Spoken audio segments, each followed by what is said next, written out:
Era o 5º dia do 6º mês. O sol havia se escondido atrás de um véu cinzento, e o exílio em Babilônia não era apenas físico, era espiritual, era cósmico. A dor do povo, o silêncio do templo, o afastamento da glória, tudo aquilo parecia formar um eclipse que crescia sobre a alma de Israel. E no meio desse abismo estava Ezequiel, filho de Buzi, exilado, mas não esquecido. Prisioneiro, mas escolhido para ver o que nenhum homem mortal ousaria contemplar.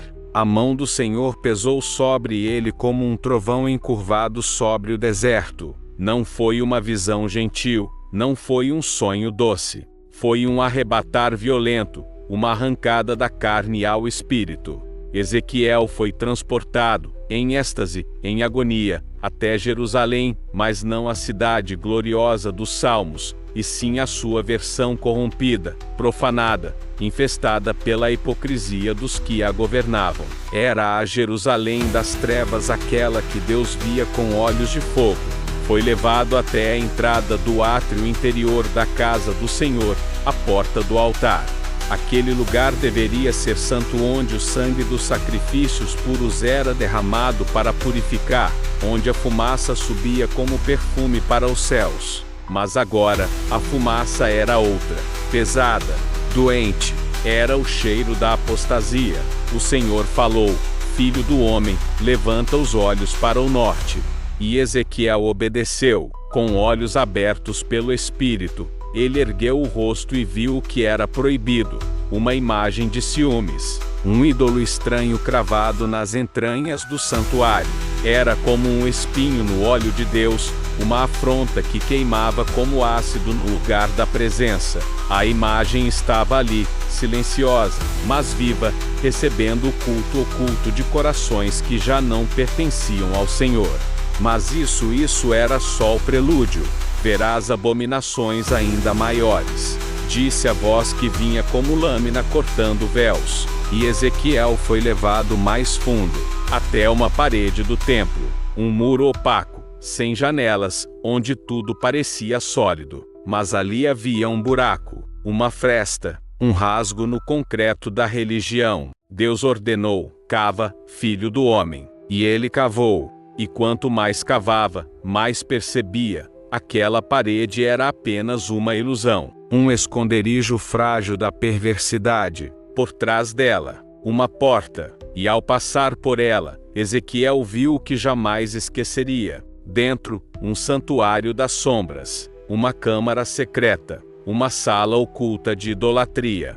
Ali estavam 70 anciãos, os chefes, os líderes espirituais de Israel, cada um com o seu incensário na mão, queimando ofertas a imagens monstruosas, répteis, serpentes, feras rastejantes, bichos nojentos desenhados nas paredes como se fossem deuses. A luz era escassa, as sombras dançavam como espectros, o cheiro do incenso profano sufocava. E no centro, entre os anciãos, estava Jaazanias, filho de Safém, um nome respeitado, agora envolto na névoa da traição. Cada um deles dizia em seu coração podre: o Senhor não nos vê, o Senhor abandonou a terra.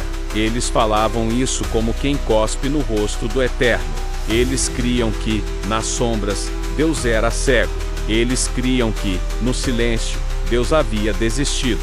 Mas ali estava Ezequiel, ali estava a visão, ali estava o julgamento, porque os olhos de Deus nunca dormem, e no centro do templo, Deus preparava sua vingança santa. Ezequiel ainda tremia. Seus olhos haviam visto o que os céus desprezam, mas o Espírito o impulsionava para mais. O pecado não era apenas oculto, era organizado, sistemático, ritualístico. A abominação não era um acidente, era culto. Deus falou mais uma vez, com voz que rachava os ossos do profeta: verás abominações ainda maiores do que estas. E o levou à entrada da porta da casa do Senhor, que está ao norte. Ali, num espaço à sombra da glória que outrora habitara entre os querubins, estava um grupo de mulheres. Não choravam pela destruição de Jerusalém, não clamavam pelo arrependimento da nação. Elas choravam por Tamuz. Tamuz, o deus pagão dos ciclos, o espírito de fertilidade mesopotâmico, o símbolo de um falso renascimento, o deus morto que prometia voltar, a esperança mentirosa do mundo antigo. E elas, as filhas de Israel, choravam a morte desse ídolo como viúvas de um amante profano. Mas não era só isso. Era o lugar. Aquelas lágrimas escorriam não na calçada de Nínive, ou nos templos da Babilônia, mas no átrio do templo do Deus Altíssimo. Aquelas mulheres manchavam com luto demoníaco o chão onde um dia os levitas cantaram louvores. E o Senhor disse: ainda verás abominações maiores. E o levou para o interior mais profundo. Ali, 25 homens de costas para o templo do Senhor adoravam o sol no oriente. Sim, de costas para o altar, de costas para o Santo dos Santos, de costas para a glória de Israel. Viraram-se completamente, oferecendo reverência ao astro do céu, como faziam os povos pagãos. O mesmo povo que foi liberto do Egito agora imitava os cultos solares do Egito. O sol, que Deus criou, agora tomava o trono que pertencia apenas ao Criador. O templo se tornara um palco de heresia astrológica, de idolatria cósmica, e então a sentença foi proclamada. Acaso me provocariam a ira? Não agirei eu com furor? Deus, que suportara as murmurações no deserto. Deus, que perdoara gerações teimosas. Deus, que enviara profetas com lágrimas. Agora se levantava em juízo. Também eu procederei com furor. O meu óleo não poupará, nem terei piedade. Ainda que clamem aos meus ouvidos com grande voz, não os ouvirei. A misericórdia se calava, o tempo se esgotava, a hora da espada chegava. Então, uma nova visão surgiu. Ezequiel viu 6 homens figuras celestiais vindo do caminho da porta superior, cada um com sua arma de destruição na mão. Entre eles, havia um 7º homem, vestido de linho, com um tinteiro de escrivão à cintura, um mensageiro divino, não para matar, mas para marcar.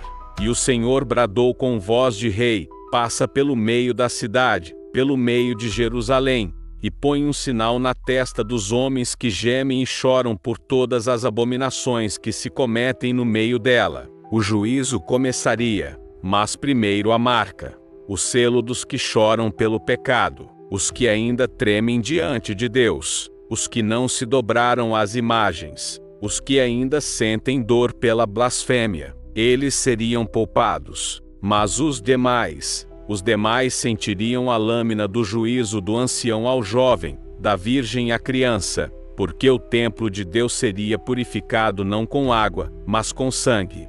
O som da ordem divina partiu como um trovão do trono celeste: começai pelo meu santuário. Não era a Babilônia o alvo, não eram os ímpios de longe que primeiro enfrentariam a ira, era o santuário, era Jerusalém, e mais terrível, os anciãos, aqueles que deveriam ser luz, tornaram-se trevas. Então os 6 seres armados avançaram, não com pressa, mas com exatidão. Cada passo ecoava como sentença selada.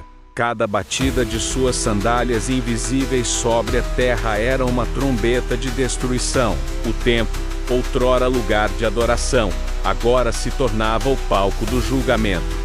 Os sacerdotes, que antes vestiam linho para oferecer sacrifícios, agora sangravam sobre os degraus sagrados. As colunas do santo lugar viram mais sangue que incenso. As vestes do sumo sacerdote, outrora imaculadas, se tingiram de escarlate.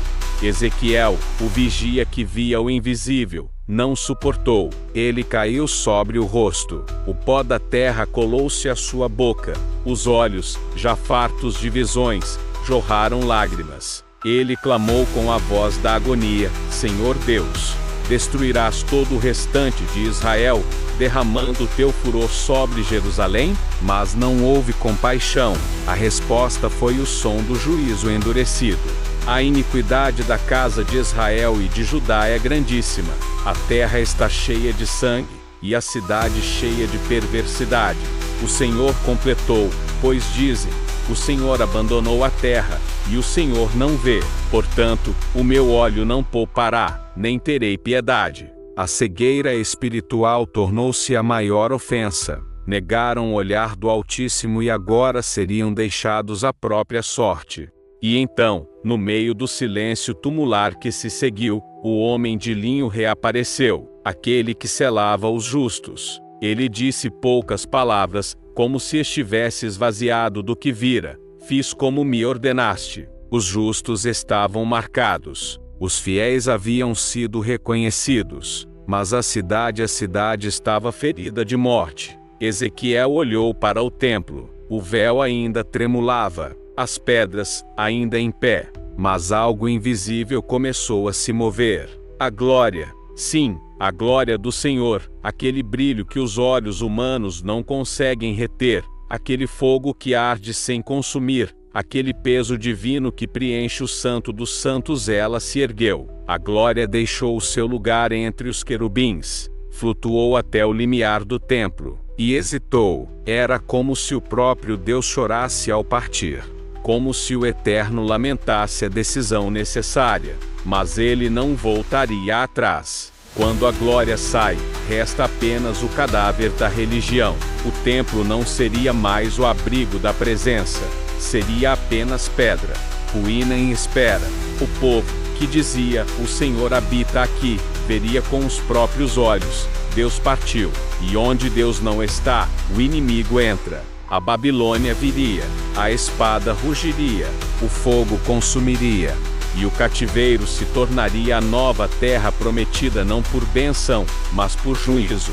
A glória do Senhor recuou, e com ela, toda esperança se apagou como um candeeiro sem azeite. Curta, comente, compartilhe e inscreva-se no canal A Bíblia Oculta. Ative o sininho para não perder as próximas revelações ocultas das Escrituras.